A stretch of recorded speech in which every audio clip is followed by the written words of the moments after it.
Soit ici, z' est égal à exponentielle i alpha multiplié par z, avec alpha un réel, le point M d'affixe z et le point M' d'affixe z'.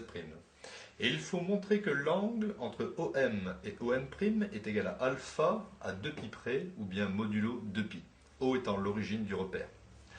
Donc, je vais recopier cette écriture, z' exponentielle i alpha z.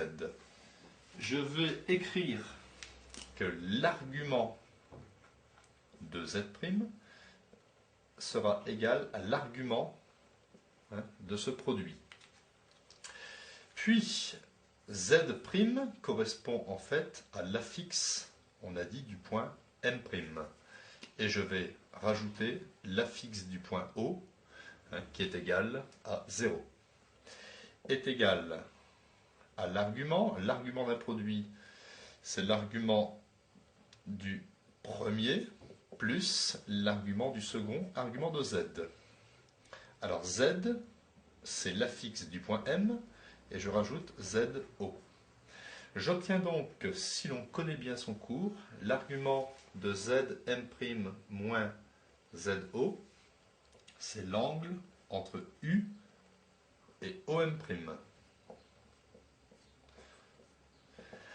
L'argument de exponentielle i alpha, c'est exactement alpha, et l'argument de Zm moins ZO, d'après son cours, c'est l'angle entre U et OM.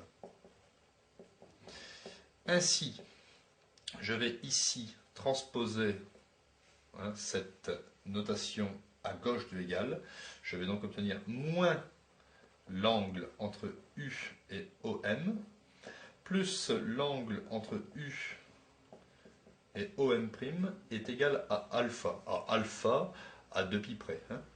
Donc, moins UOM correspond à l'angle entre OM et U. Donc, OMU plus UOM' est égal à alpha. Et d'après la relation de Schall, OM l'angle OM sera égal à alpha à 2π près.